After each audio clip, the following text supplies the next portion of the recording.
Welcome to Inspired Edinburgh, the home of powerful conversations. I'm Elliot Reeves, and my guest today is Jojo Sutherland. Jojo is a comedian, actor, writer, speaker, and founder of Gagtraders and Stand Up and Be Counted. You perform in comedy clubs worldwide, where you're in demand for both your compere abilities and comedy routines. You're regularly requested to support other comics on tour, including Jenny Éclair, US comic Louis Ramey, Four Poofs on a Piano, and Tom Stade, and have been a TV warm-up artist for studio-based shows, which have included the BBC One sitcom The Old Guys and Badults on BBC Three. You're a contributor to several publications, including online magazine Standard Issue, and have your own regular column in Made magazine called Trust Jojo. In 2012, you co-wrote and performed a 6-part sketch show called The Gates, which aired on BBC Radio Scotland. And in 2015, you starred in an online sitcom alongside Daniel Sloss and Tom Stade called M.U.F.F Productions. Jojo, it's brilliant to have you here. Welcome to the show. Thank you for having me. I feel like you're stalking me, you know so much. I do. I've done a fair bit of research. It's been a lot of fun. I've forgotten I'd done some of that. Oh, good. Yeah, that's a good reminder for all the successes that you've had, I suppose. So. Yeah. Excellent, excellent. In one of the bios, actually, I came across something that suggested that you had a healthy neglect attitude. Absolutely. I'm very much of the sort of dragging kids up by their sort of earlobes and having a look and then popping them back down again, and they seem to be fine. Really? Yeah. So quite often I think it's sort of role reversal. I'll sort of swear out loud in the kitchen, and one of my children go, "Mum, stop it! Stop swearing!" You know, like, I'm sure this is the wrong way around. But they're great. Yeah. That's great. Excellent, excellent stuff. We were speaking a little bit off camera before about, your early life and your background. It would be great if you could go into a bit of detail about, what really growing up was like for you. Well, it was quite odd, and I kind of, because it was my normal, but I think sort of people are always quite sort of amazed when I tell them, because I grew up in the castle. And I always like to say that I sort of started at the top and I've steadily worked my way down. It's that my dad was a writer, and so he was sort of quite eccentric, and had been married a couple of times before, and then met my mum. And so this idyllic house in rural Perthshire, just near Dunkeld, called Rahalian, which was the coldest castle in all of castledom, but beautiful, surrounded by 4 hills and a loch, but I mean, we'd end up, there was sort of 15 bedrooms and a dining room and a morning room and a billiard room. And really? Yeah, wow. I mean, it was absolutely staggering, but most of the time you could find us all huddled round a 2-bar fire in a room sort of 4 foot by 4 foot, because that was the only way to keep warm. Yeah. I think it had electric underfloor heating at some point, but it blew up and was never fixed. And yeah, it was absolutely Baltic. So really?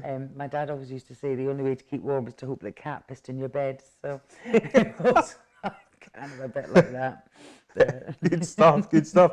I think I saw on LinkedIn you went into, I think you studied kind of film theatre, is that right? Yes, that was... so I'd always wanted to be an actor. Really? Yes, so I was just the most terrible show-off. But I, again, sort of psychoanalyzing myself, I'm convinced that's because I was the youngest of 7. By the time my parents got to me, they couldn't have given less of a shit. Do you know what I mean? They were just like, oh yeah, it worked out with the rest of them, they'll be fine. And kind of, so I sort of dragged myself up, and I've kind of taken that with me. We were talking about things that you inherit from your parents. Yes, yeah. Sort of the healthy neglect that I got as a child, I have absolutely taken on board with my own kids. Because I'm working out, didn't do me any harm. But yeah, it is that sort of, sorry, I forgot, I was talking about something else. But yeah, it just a mad childhood that, was crazy, and I loved it. Yeah, yeah.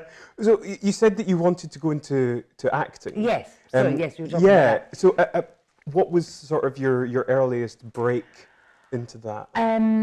Well, I remember saying to my dad that I wanted to be an actor, and he was, sort of saying, it's not really, I mean, he was a writer, and he kind of knew that freelance way of life, and, if you don't work, you don't get paid, and all that kind of stuff. But I was absolutely determined, and I stupidly at that time didn't think that people talked to each other. So I went into school on my 16th birthday and said that I was, you know, I was leaving school because I had a job as an actor. And by the time I got home, funnily enough, they'd phoned home. Oh my God. So my dad said, "So you've got a job in acting? Where, you know?" And I was like, "Oh, you know, I can't believe I've been caught out." Oh, seriously. And he basically, I said, "I hate school. I don't. I just want to be an actor." And he said, "If you can find a job acting in summer, then you don't have to go back to school." Really? And I was so determined. And what actually happened was I got myself a job as a wardrobe assistant at the Traverse Theatre. Oh, And applied for a course at Glasgow Arts Centre and got both of them and basically stuck two fingers up. And he really couldn't argue with me. He was like, "Right, okay, then you don't have to go back to school." And so when I was 16, I went on this course at Glasgow Arts Centre, which I just loved. yeah. And it was designed as a sort of YOP scheme back in the day, YOP, Youth Opportunities.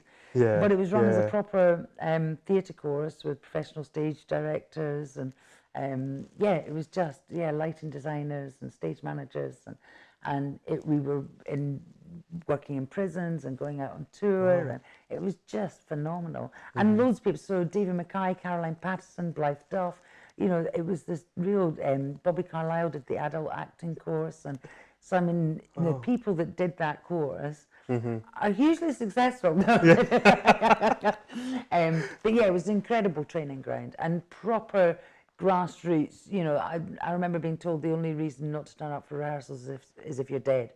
And I've kind of taken that philosophy with me. You know what I mean? I've got so little time for people that have excuses for not turning up. Yeah. You know, and that is the only excuse. If you know, if you've agreed to do something, you've got to be there. Absolutely. You know. Yeah, So, definitely. Definitely. It would be great to get a sort of an insight from your perspective as to how your career has gone since then, you know, what your career path has been and how it's unfolded. Well, I always, like I say, so I wanted to be an actor, and that was it. I was going to be an actor. And life has a way of getting in the way of your ideas and plans and ideals. Yeah. And so, yes, so, you know, I trained as an actor, and then immediately sort of finishing that course, I did Scottish Youth Theatre, and, you know, so I was sort of immersed in it. And then had jobs left, right and centre. I was just going from one production to another, and just like, this idea that, you know, actors never work. Don't know what they're talking about doing, constantly working. And then my mum had a car accident, and I was deemed as the only person who wasn't doing anything with her lives. And she was, you know, so she had a car accident in Spain and sort of was hospitalised out there for several months before bringing her home. And so I got, and also I wanted to, but I got voted as the person that was, you know, the best position to go and kind of look after her. Yeah. And so I did that. So I sort of took 6 to 8 months sort of looking after mum. Wow. And came back thinking, oh, well, I'll be fine. I'll just wander back into an acting job. And that's when I realised, oh, it's not that easy. And so I applied for a few jobs, didn't get them. And then sort of took up a couple of bar jobs just to kind of sort of pay the bills and things. And then, and sort of life sort of carried on. And then I got sort of little bits and pieces, but it wasn't really paying the bill. And then that juxtaposition of going, I remember having a conversation with a guy called Brian Donkin, who used to own the oyster bars in Edinburgh, which were fabulous bars. And I'd been working for him, and then he'd said to me, he offered me a job as a manager. But he said, basically, you know, but I need to know that you're going to stick at it. Do you know what I mean? I know you want to act and all the rest of it, but I really need sort of a 2-year commitment out of you. And I'd gone for an audition for Wildcat, and it was 3 weeks later, and I hadn't heard anything. And I was like, oh, do you mind just, do it. You know, you need to just kind of earn some money. And literally I accepted the job offer, and 2 days later, Wildcat came back.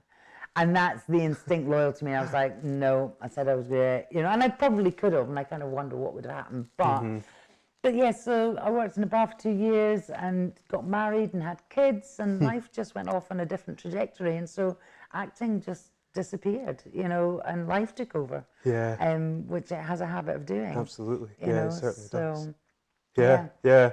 So at what stage did you, I suppose, discover comedy and decide, I mean, that's really, I suppose, become your primary niche now. Yeah. So at what point did you think, like, right, comedy's my thing? When I had the brain hemorrhage. But even then, I didn't think that comedy was my thing. So Right, okay. so yeah, so like I say, so I'd got married, had kids, got divorced, Yeah. and then out of the blue, and then I'd met a girl who amazingly I'm amazed I didn't know her before. Fabulous woman called Gowan Calder. You should interview her. She's fabulous. And she's a playwright and director, and she's just an incredible person. And I met her really randomly at my brother's house at some sort of gathering. And we literally started chatting to each other, and we sat on the wall, and we never spoke to anybody else at the party the entire night. We were just like, blah, blah, blah, blah, blah, blah, blah. And we knew all these people in common, and she was directing a show at the Netherbow Theatre, is now the Storytelling Centre. And so she was doing the show, and she said, oh, come along to the rehearsals and see, I'm sure I could find a part for you. So I was like, oh, that'd be great, and sort of get back into acting, that'd be a fantastic thing to do. And so that's what I did. So she was the one that sort of encouraged me to look at acting again. But I still had 3 small kids, and, and by this time I was divorced, I was on income support, It was all just like, it all seemed like such a dream away from my childhood. It was like, don't be ridiculous, it's completely impractical, you can't go be an actor, you've got a family to bring up. And the minute I stepped on stage, I was just like, oh, I fell in love with it. It was like going home. It was like, this is where I belong. This is absolutely, I just feel so, I know people get nervous. I'm the complete opposite. It's like, I'm anxious the rest of the time and kind of worrying about things. And I step on a stage and just everything melts away. I just go, I don't have to worry about a thing. I just pretend to be whatever so I love it. Is that an escapism thing? It's a complete escapism. I think it is. It's just I completely lose myself, and I feel the most me on stage, and it was in that production that halfway through I had a brain hemorrhage.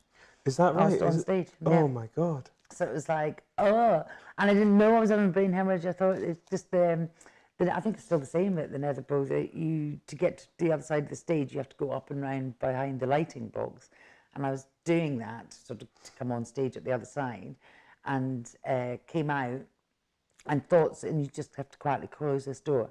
And I thought someone had thrown a brick at the back of my head. So I tried to turn around to see who'd hit me. I mean, it was really sudden, really vicious. I was, just, oh my goodness. And then I couldn't move my head. I couldn't move. And my head slumped. And then I'm panicking because my line's coming up. I can hear it. And it's sort of, a bit like when you're falling asleep. It's sort of, the voices just seemed really far away. And the mixture of going, what's happened? And I need to be on stage was such a weird feeling, because I knew something was seriously wrong. Yeah. And this horrendous headache, and I felt really sick, and I couldn't see properly. And I was sort of thinking meningitis, because I was so, as a young mum and young kids, you're always paranoid about meningitis in your kids. So I was sort of self-diagnosing meningitis. But I still went on stage. I heard my cue line. I still went on stage. And I sat on stage, and I could sense that everybody knew something was wrong, and I couldn't lift my head because of the pain. So my head was just slumped, and I said my line, still so proud of myself.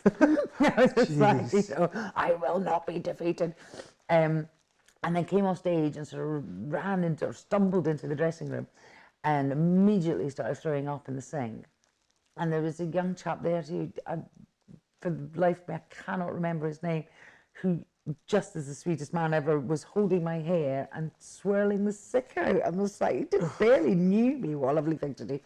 And then Gowan was stressing out and just kind of, because I had a costume change, and they were like, are you going to meet? And you were like, what's happening? And I genuinely considered going, could I make a costume? And I thought, no, I really don't think I'm well. And I was biting my hand to stay awake because I wanted to fall asleep. I thought, if I fall asleep, I'm never waking up. I just knew there was something really wrong. Jeez. And then somebody thought, I think we'll take her to the hospital. Yeah. Yes, and that's where it all unravelled. And then, they discovered it. And they did a CAT scan, but the CAT scan was negative. And then they did lumbar puncture and discovered blood in my spine. So, and it's a life. Everybody says that. It's very cliched. But something like that happens, your priorities just change out of all recognition. And so after I recovered from that, which is quite unusual to not die from brain hemorrhage, because everyone I've spoken to since, I say I had brain hemorrhage, they go, oh, my mother had died, oh, my sister died. Survival rates are really low. So I'm just incredibly lucky. So that's where I've just thought, right, I'm going to go and I'm going to be an actor. Yeah. That was the thought process. Gosh, You know? because I actually had read an article about that. It was reasonably recent. Did they ever find out what the cause of it was? Apparently, it's genetic. I was born with a fault in my brain, which you can find out, but the test to find out if you have that fault could trigger something. So so they don't ever test for it. But yes, so it was genetic fault I was born with. Gosh. And it was always going to blow, so but it's very common in women between the ages of 30 and 36. That's very niche. Yeah. Yeah. I'm very special. And yeah, so the surgeon said at the time that my life expectancy was at normal. They could see where it had burst and where it had bled, and it was more the damage that the blood would do in my system. So you know, my sight, my speech, you know, and it just managed to run all the different places that it didn't do me any damage at all. I get occasional dizzy spells, and I'm quite forgetful, and I have a thing called face blindness, which is weird, but good in that I know what it is now. So I could look at you now, and I could sit here, and then tomorrow I could be walking along the street, and I wouldn't recognise you. Seriously? Yeah, it's really weird. It's very, very odd and very disconcerting, and makes me appear to be really rude. That's the first thing that came to my mind. So, and then I'm always going, no, sorry, I've had a brain hemorrhage. So, but yes, face blindness. There's a proper name for it, but yeah. Gee, okay. Wow. Yeah, so, I mean, in what ways did your priorities shift on the back of that happening? So genuinely at that time I was a single parent on income support, 3 kids, had a very difficult marriage first time around, and had kept falling back in and out of it, do you know what I mean? Just kind of, what else we're going to do? I just became really determined, and so I told him where to go big time, and just like, get the fuck. Get out of my life, never want to see you again, not even entertaining this. And wanted to get back into acting, and then thought, right, how do I do that? And purely by chance, so there was an article, the List magazine had an advert for a stand-up comedy course at Strathclyde University, which was 10 weeks long. It was free to people on income support. Get in. And so I travelled, and so I was organised babysitting and everything to go to this course, which was 2 hours every week on a Thursday in Glasgow. In fact, when I moved house, I found my certificate, my Scott Cat points that I got for completing the course. Never wanted to be a comedian. It wasn't on my radar. Never been in a comedy club. Didn't really know what stand-up comedy was, other than everybody was terrified of it. Yeah. And that was the sort of thought process. I was like, oh, as an actor, that'll look really good on my acting CV. If I've got stand-up comedy, it'll sort of set me apart from everyone else. And so that's why I did it. It was to, you know, it was for the acting side of things. And then at the end of it, you do a 5-minute open mic thing. And it wasn't even to poor, unsuspecting public. It was invited friends and family. So I did 5 minutes. That was December 2001. And I've never looked back. And I just gig all over the place. And so it was that first gig, and I fell in love with it. It was just like, oh, this is just magical. Because I love acting, and I still love acting. But comedy is just another level of control, I think it is. You know what I mean? But it's kind of, because I do love being on stage and I love acting with other people and a direct, but you take complete responsibility as a stand-up. So you write everything, you perform it, and you know, you live or die by what you do on stage, and you can't rely on anybody else. It is solely you. And so that thing of, you've got 200 people and they're all laughing, you kind of go, I did that, you know. But equally, if you've got 200 people and they've all got their arms folded, you go, I did that. You know what I mean? So, but yeah, it's that ultimate kind of control of it, of your creative thing that I love. I love that. So that's fantastic. How would you describe your style of comedy? Badass mum. Badass mum. Yeah, and I think Like anything, I mean, comedy is, you know, it takes a while to find your voice. And when I first started doing, you know, I was talking about the kids, and you talk about what you know. And and over the years, I mean, it's very much stretched. I'm very opinionated about a lot of things. I'm very cross about things.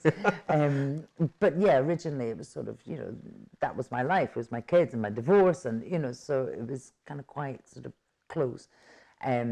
But I would be really rude about the kids, which I'm really rude about the kids to them. Do you know what I mean? But we have a relationship where that absolutely works, and we laugh, and we've got, you know, great communication. But I say things about my kids to my kids that other people just, you can't say that, and I'm going, oh, my kids totally get it. It's fine. You know, What would be an example? well, I mean, it's just like, you know, sort of smoking and drinking and, you know, things like that. And I do a joke about the fact that, you know, I try to stop smoking, but I'm not going to stop drinking. What kind of a mother would I be if I stopped drinking? My kids are so used to seeing me with a cigarette in one hand, a pint of lager in the other, waving them off to school in the morning. You know, and my kids are used to, you know, my kids do see me, you know, pissed, and, you know, it's just like, you know, and I'll say, oh, have a drink, shut up. You know, and go, I'm 14, Mum.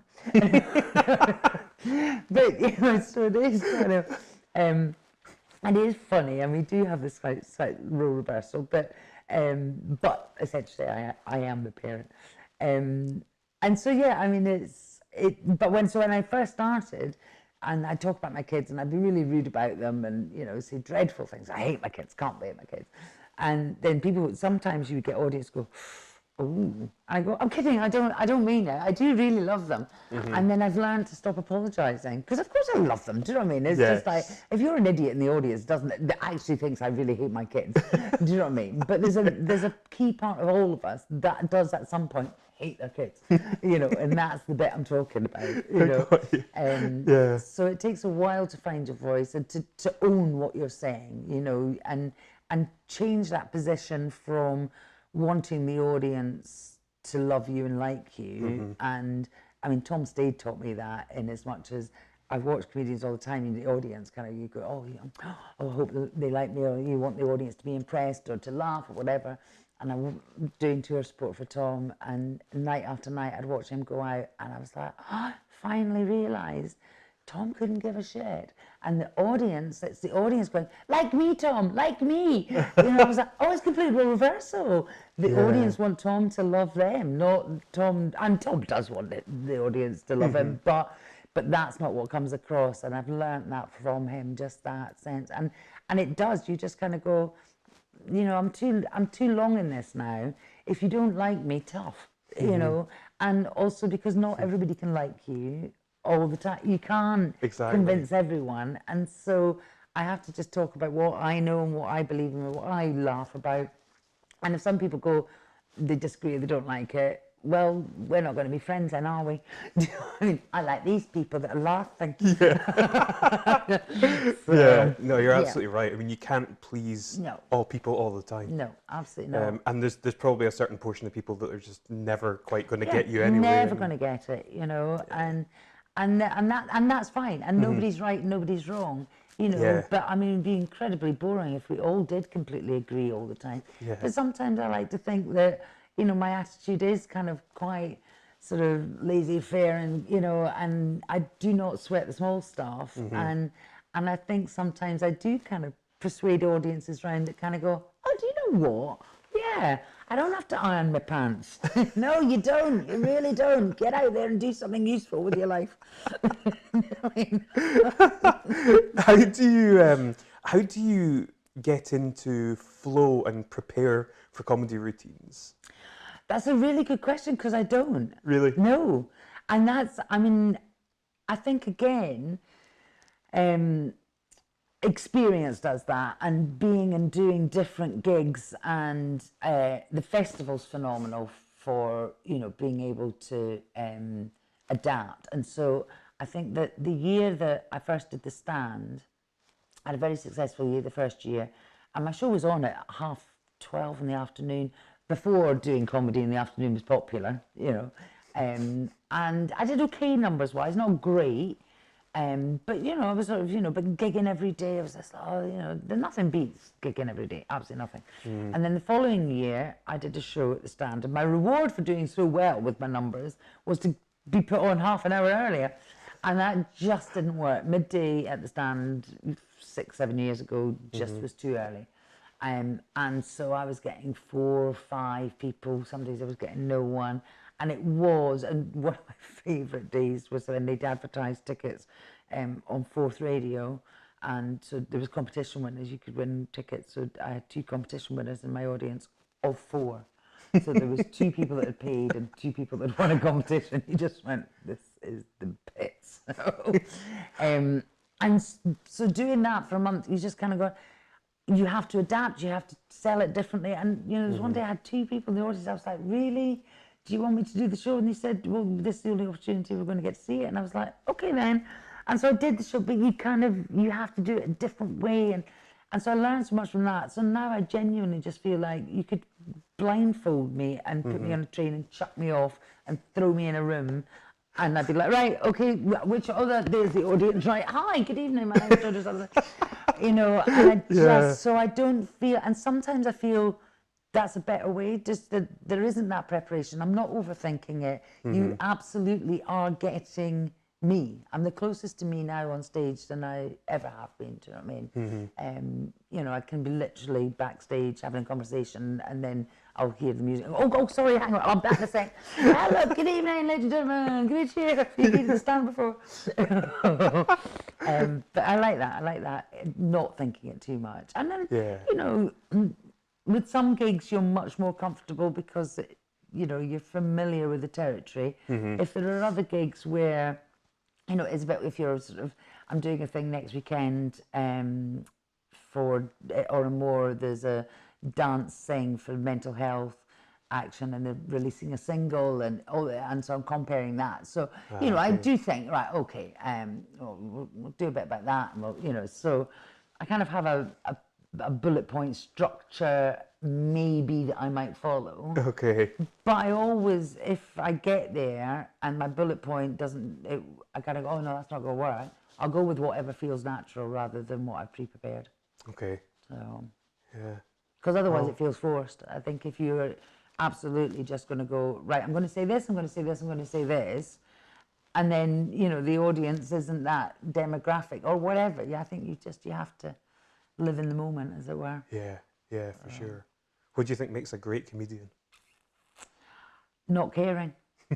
Really, genuinely not caring. And that sounds callous, and it's not caring in the way that in normal societal rules. It's not that you don't care about people, but it's not caring about that judgment, or, you know, it's about just really believing in what you believe in and conveying that and having something to say. And, you know, I'm doing these comedy courses, and that's one of the first things I'll say to people is, you know, because stand-up now has become so popular, and I think the advent of TV has made it really popular, that, you know, everybody wants to be a stand-up, you know, and the avenues in order to do it are easier in some respects, although hard to get booked because so many people want to do it. Yeah. But one of the first things I will say in a comedy course is I can't teach you to be funny. You know, you've either got it or you haven't got it. I can help you develop and, you know, and structure and all that kind of stuff. And also, unless you've got something to say, you know, piss off. Do you know what I mean? This isn't for you. You know, there's no point that, you know, I'm bored to death of people going, you know, oh, my girlfriend dumped me. Who gives a shit? You know, I really couldn't be asked. I don't care. Neither does anybody else.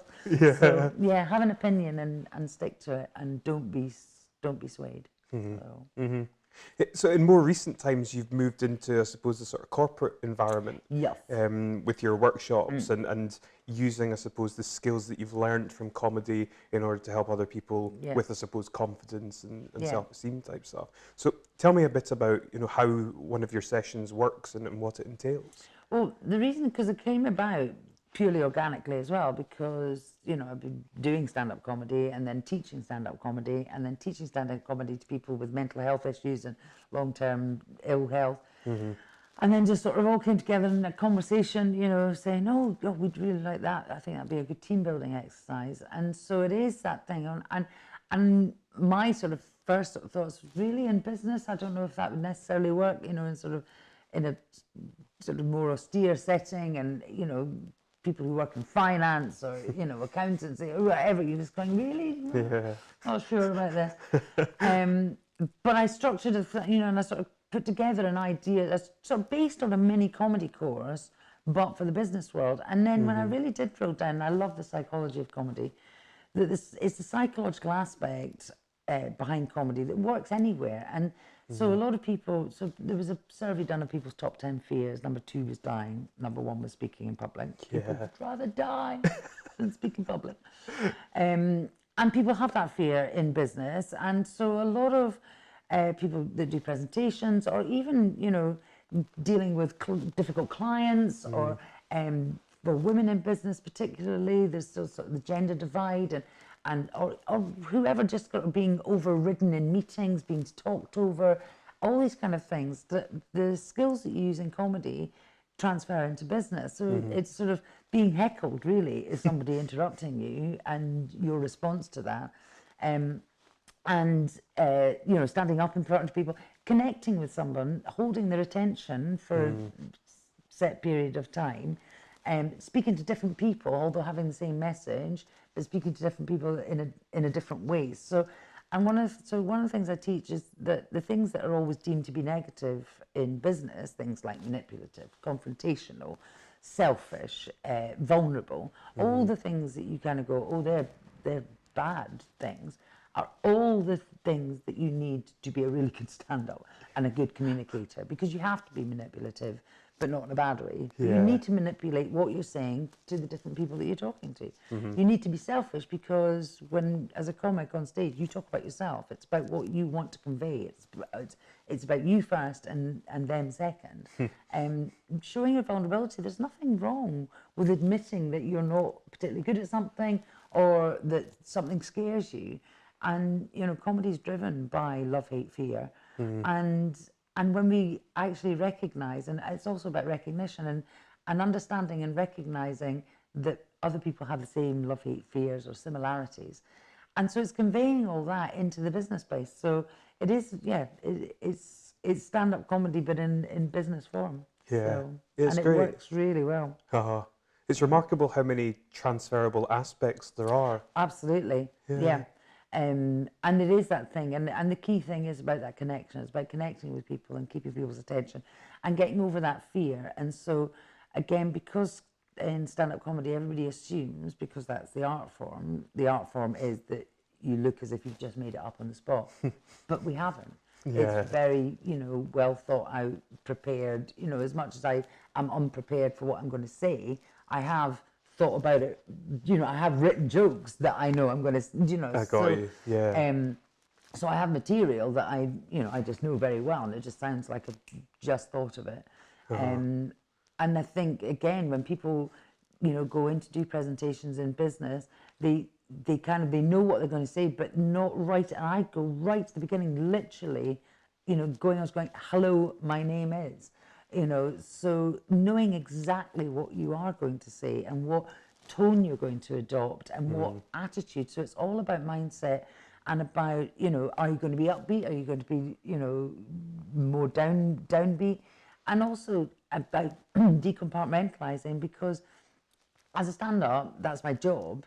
But I'm like everybody else. I'll have a shit day. I'll fall out with my husband. I'll have a screaming argument with one of the kids.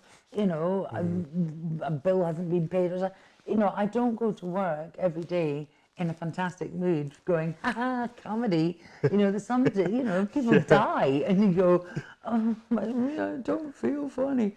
But that's, and so it's about decompartmentalizing. So it's about, leaving that Jojo at the stage door and the other Jojo going in. And it's the same with work, quite often, and women are particularly bad for it, for, maybe being late, going, oh, I'm really sorry I was late, but, I got caught in traffic and I dropped the kids off, blah, blah, blah, and giving all this explanation as to why, and it's going, not relevant.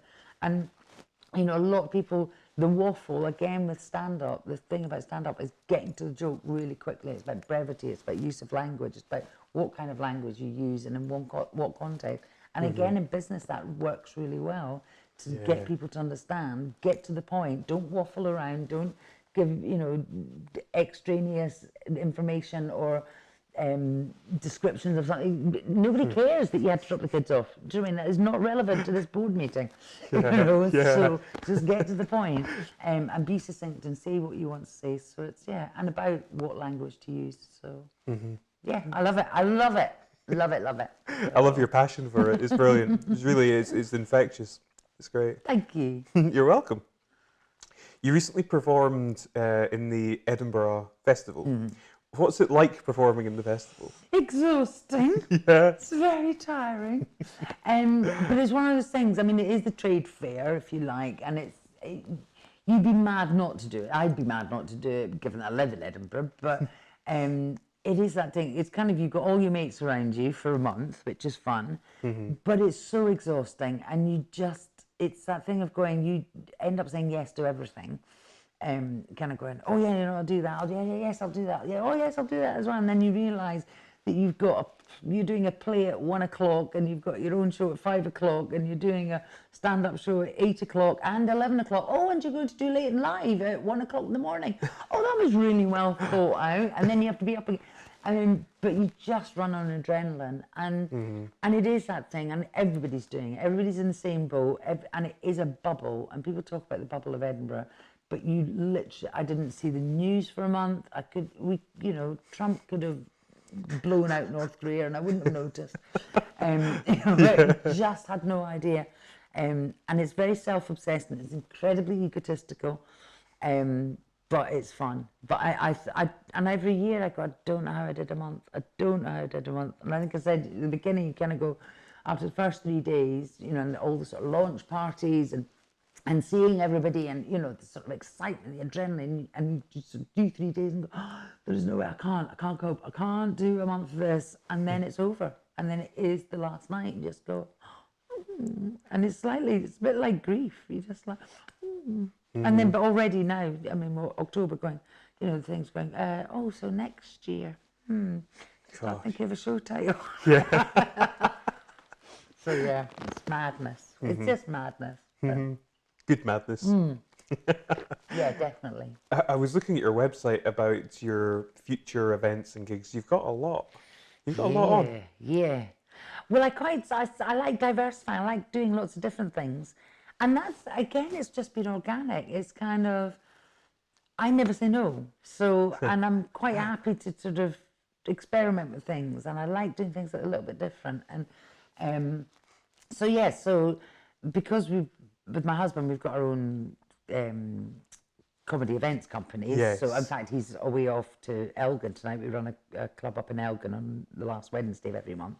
So he's taking a carload of comedians up there. And so we run bespoke events, and sometimes he even books me, which is nice. So we run our own events, and then I've got the stand-up and be counter workshops, which is business thing. Yeah. But then there's Jojo Sutherland, who, Jojo Sutherland this weekend is off to Birmingham to do gigs in a comedy club, the bread and butter gigs, so that you do, which will probably be pissed up stags and hens, so for 2 nights. And then, like I say, next weekend we've got this or more sort of mental health sort of thing. And then I'm out again on tour with Tom Stade. I'm going to Belfast and Dublin. And just all sorts of different, and I like different gigs. And the stand have quite sort of few like bona fide and shambles, where with bona fide you're given a topic and you have to write a new 15 minutes material, which is quite scary. But I love that. I like challenging myself. Yeah. So and then last night I did Break Club in Dundee, which is the academics that are not stand-ups, but they use their academic course to develop some stand-up from that. Oh, right. And I find that fascinating. It's great. Yeah. Why do you think it's important to laugh? Oh, because what on earth we'd all be self-harming, Elliot, if we didn't laugh. Wouldn't we? Yeah, probably. And I think that's and I don't know whether people are becoming a little bit more serious, because people are certainly getting offended a lot easier, and people are a little bit more sensitive to things, and I think that's out of people's natural fear that the world is a little bit delicate at the moment, and I think people are genuinely fearful, and sort of that need to care for other people, and that need to not be mean is sort of transcending into comedy clubs. So going, don't say nasty things about people. And you go, oh, stop it. Come on, let's still laugh at each other and let's still just poke fun at you and remind ourselves, because I think it's, especially when awful things are happening. And I remember, it sounds ridiculous, but one of the funniest days of my life still remains the day that my mother died. Now, that sounds awful, but it was the worst day of my life, but the best day of my life, because all my brothers and sisters and we all gathered and we cried, and then somebody told a story and we laughed and we reminisced and we joked. And as much as I was crying tears of sadness, I was never cried so much with laughter, just the silly thing. And that's what, in sort of dread, there's that stark contrast to something awful happening, is having humour to counteract it and to cope with it. And I think that needs to be a little bit more in everyday life. I think we need to laugh way more about the things that are upsetting us than crying about it. Yeah, definitely. I mean, there's a lot of comedians, certainly that I can think of, that use that kind of shock and awe style of comedy. Yeah. When they're poking fun at things that really probably shouldn't be going near. Yeah. But like Jimmy Carr, Jim Jeffries, Frankie Boyle style. Absolutely. My God. I mean, Frankie, and quite often I think people just hear certain words and they are immediately offended because they hear, they'll hear the word paedophilia and go, oh my God, he was outrageous. He was talking about, and you go, what was he talking about? Did you actually listen to what he said? Because I don't think he's a fan of people, absolutely, that are paedophiles. I think if you listen to actually he's using a strong he's using an extreme example to make a very strong political point. Exactly. And I just wish people would listen. It's like people read headlines and go, oh, that's outrageous. And go, hang on a minute, let's just hear a little bit more of the story. Turns out it's not quite as shocking as you first thought. I think people, and I think that's again a sort of generational thing. I think it's that the access to social media and that instant kind of gratification of something, and people just make up their minds so quickly.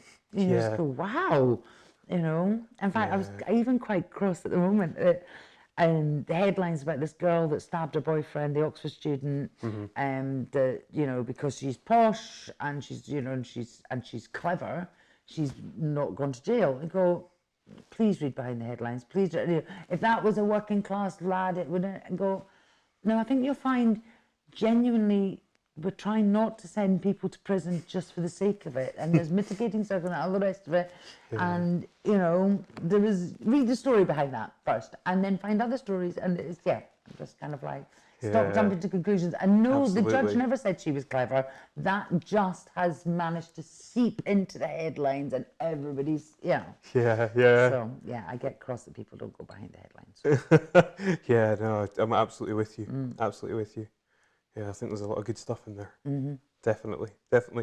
What do you enjoy most about the work that you do? Genuinely making people laugh. It gives me a real buzz. But also, I genuinely like seeing light bulbs go on. I like it when people go, oh, gosh, she's got a point. Yeah, you're absolutely right. Or especially when I teach when I do courses, when I learn, because it's so second nature to me and things. And that was the first thing when I first started doing stand-up county workshops. I was like, no one's going to buy this. I mean, this is obvious. And then I realised, it's just obvious to me. And when something's so obvious to you, you think then everybody else must know. Do you know? It's just so simple. You just get up there and you talk to people. It's fine. And they go, oh, right, no, okay, no, I get it. Right, okay, yeah. And so I think one of my favourite things when I was teaching for Universal Comedy, so it was people with long-term ill health and mental health issues, and there was a woman, it was a 10-week course, and a woman was being brought to the course every week because she suffered from agoraphobia. So she would get picked up, brought to the course, then taken home. And so week 5 was she couldn't get a lift, this guy, whoever was bringing her. And I said, oh, I'm sure we can organise that. She said, no. And she was kind of quite adamant. She just liked to go with him. And so, and I was like, okay, well, no worries. So you'll miss next week, but you'll be back the following week. Yeah, that's absolutely fine. So, okay, right. And then, so week 5 came and she was at the course. And I said, oh, so did you manage to get your lift? And she said, no, I couldn't bear to miss the course. And she got on a train for the first time in 2 years and left the house. And I was floods of tears. I was just like, oh my God. And that, I think if you can actually action a change in someone's life or inspire someone to just go, bloody hell, yeah, I can do it. Come on, let's do it. But that's the best thing. Yeah. That's fantastic. So, and quite often I've done shows, I did shows about domestic violence, and that was, I felt really, really good afterwards. And the amount of women that came up afterwards said that they'd been in a similar situation. I just go, it's about connection. And I think whenever I feel a connection with somebody, or I feel that I've really made a difference, I kind of go, oh, I feel good about myself. So yeah, no, it's nice. Yeah, absolutely. What do you feel is your kind of purpose in life? I have no idea. I hope it's to to enjoy myself, really. I really think it's about, I don't know if there's a purpose, because I'm a little bit deep when it comes to that, because I'm scared of death, but I don't do anything I'm not risk averse. Do you know what I mean? I do everything that would possibly lead to an earlier death than is natural. Even though I don't want to die, because I can't imagine a world with me not in it. I just a ridiculous notion. But I behave in such a way that I'll probably drop dead. You know, I smoke, I drink. Do you know what I'm just like?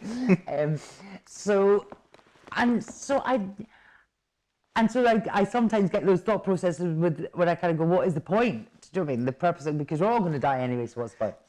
Yeah. So I'm a little bit kind of existential in that kind of like, and everything doesn't have a point, and there seems to be no purpose to anything. So in some way, I don't think there is a purpose, which I then genuinely just go, well, let's just have a laugh and just, you know, and literally take each day as it comes. Yeah, so. That's a really interesting view. I can't think of anyone that I've spoken to thus far that's had a kind of existentialist view, which is interesting. But I think it kind of fascinates me. So you don't think that there's kind of a reason for man's existence? No, and I actually find it quite pointless. I just kind of go, what's the point? I mean, all this effort for what? To be dead forever. Seems like an awful lot of effort to go to. But yeah, and so in some respects it feels unreal. Everything feels not real. Yeah, that's fascinating. I've been listening a lot to a guy recently who's a kind of modern day philosopher, scientist type person. His name's Jason Silva.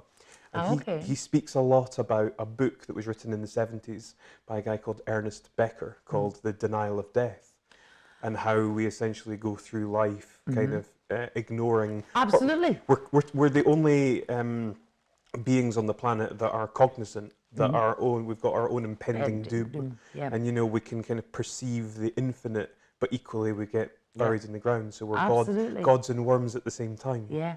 I have to say it's kind of shifted a lot of my views, and it's kind of provoked immense gratitude for really basic things. Yeah, 100%. Because you become really aware of, my God, you know. Yeah, and how tangible. I mean, it's so could be good, and I think partly the brain hemorrhage taught me that. I mean, there was no warning, there was nothing. It was just like literally that could have been it. So, you know, there's an element of going, I'm already 17 years more than could have been, you know, and there is that sort of pointlessness to life. I kind of go, you know, it will all be over, and so that idea that things matter, that other people's opinions of you matter, or, you know, materialistic things, and you kind of just go, oh, I couldn't give a shit. I couldn't give a shit what people think about me. Yeah. Do you know what I mean? Because we will be in the ground very shortly, and so I have quite a fit. So half of me terrified of dying. I'm terrified of not being here because I can't bear it. I'm just like, oh my God, you know. But the other half of me, so I kind of go, oh, I need to be healthy and I need to, you know, really look after myself and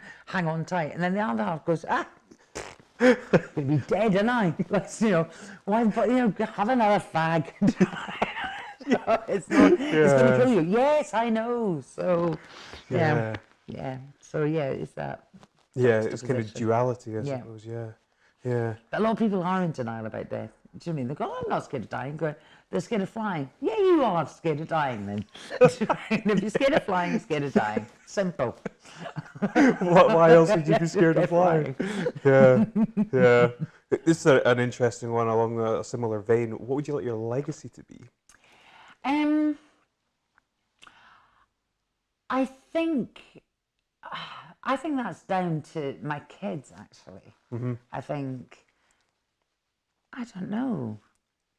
I hope that people remember and go, oh, she was a good laugh, wasn't she? Do you know what I mean? I don't want to not be here, and I don't want to be forgotten. Do you know what I mean? And so, yeah, I hope that my kids and hopefully my grandchildren, if they ever appear, and yeah, I just think I've met so many people. I've spread myself quite far and wide that, yeah, people will be talking about me for a while. That's what I want my legacy to be. People still talking about me for quite some time to come. Then I go into folklore. How do you define success? What does that look like for you? Genuinely, if I can not look at my bank account and know that the bills will be paid, then that's success. And I've always said that it's that thing of people are always looking for the next thing, and I kind of go, I've got a lovely house, I've got 4 great kids, I do a job that I adore, and I pay all my bills. That is the best success. Do you know what I mean? Anything on top of that's absolute gravy.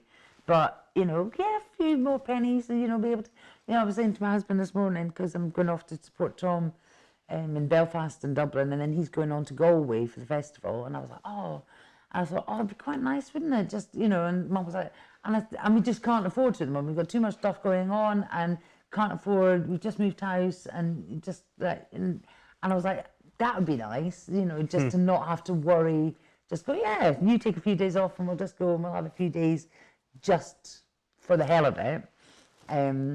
Yeah, that'd be nice. But success is, not having to check your bank account to see if you've got enough to pay the rent. That's success. That's a brilliant answer. I really like that. What's the best piece of advice you've ever received? Fuck 'em. Oh, that's outstanding. When I used to have really bad nerves, and the Reverend Obadiah Steppenwolf III, who suffers dreadful nerves, and I was sort of standing there, and I was like, I said, I don't like the audience, and he went, fuck 'em. I went, that's fucking good advice. That's good advice. Well, yeah, fuck 'em. It's the best advice I've ever been given.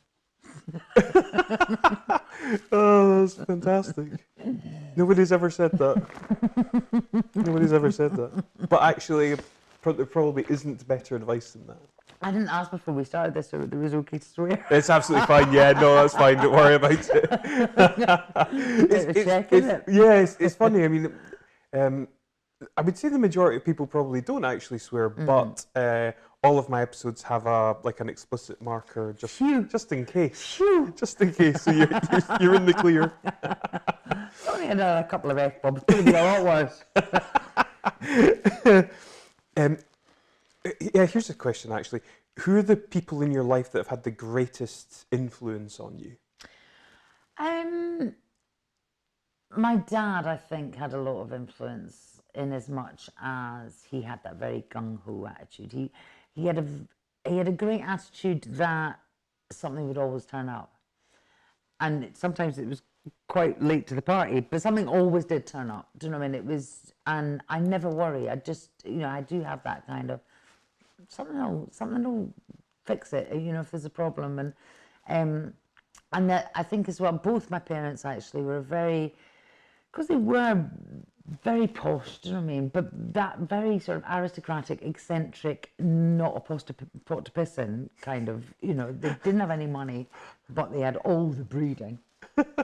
But none of that, no airs and graces, that real sense of, they really instilled, sort of dustman to duke. It doesn't matter who people are. You like people for who they are, not what they are. And so, he may have his own company and lots of money, but if he's an absolute prick, don't have anything to do with them, you know, and equally, you know, might just clean a house, but is fabulous and would salt the earth. And yeah, just to take people on actually who they are, not what they can. Never be friends with someone because you think that they can give you something. Oh, what a fantastic, you know, piece of life advice that is. No, absolutely. I love that. Yeah, I'm a huge believer in that. Great stuff. If you had the opportunity to speak to your 20-year-old self, what would you say? Oh, wow. Don't marry him. Don't drink that.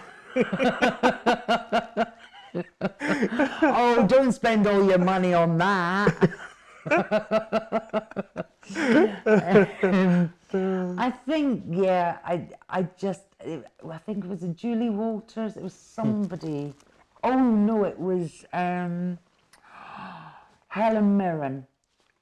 I think she was asked that question, and I'd give her answer, which was not to worry about what other people think. If you knew how little you gave a shit, do you know what I mean? It's like you listen to other people and how little people know. Everybody's trying to fake it. Everybody's trying to blag it, you know. And yeah, and I think her answer was she would have told a lot more people to fuck off. I go, yeah. Oh, I feel exactly the same. I think I would have. I'd have tolerated a lot less. I'd tell my 20-year-old self to tolerate a lot less people. No. Back to that, you know, don't be friends with that. Don't, I invested a lot of time in people that, you know, wasn't worthwhile and didn't. I knew I didn't like them, and I didn't like them for a reason. I should have stuck with my gut instinct. Yeah, there's quite a lot of sort of threads of thought that kind of tie into a lot of the things that you've said, if you like. Yeah, some great stuff. I love it. If you could change anything in the world, what would it be and why? Oh, I don't remember this as a pre-question. Oh, wow. If I could change anything in the world,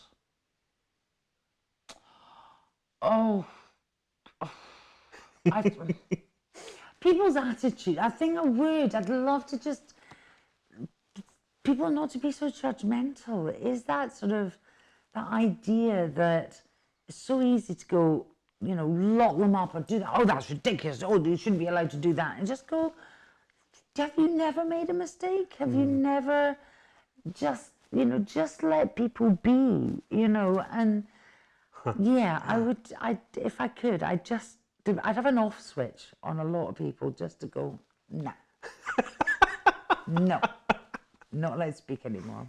Just too judgmental. Yeah, that would be nice, wouldn't it? Yeah, that would be nice. Yeah. Oh.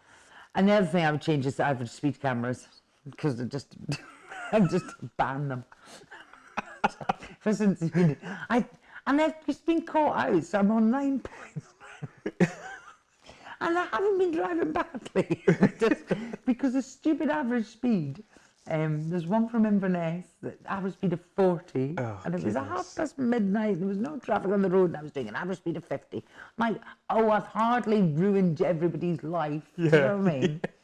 I haven't endangered anyone, not even myself. So yeah. Brilliant stuff. Jojo, it's been so much fun speaking with you. Oh, thank you. It's been hilarious. It's been deep, and it's just been a lot of fun. Thank you. Yeah, I've enjoyed it. Yeah, that's good. I know who would know that a stand-up comedian would like talking about themselves so much. Oh dear. Yeah, it's honestly, I've loved doing this interview. It's been a huge amount of fun. And, thank you very much for having me. You're absolutely welcome. And keep up the fantastic work. Thank you. Yeah, cool. Yeah, brilliant. Jojo, thank you so much. Thank you, Elliot. Cheers.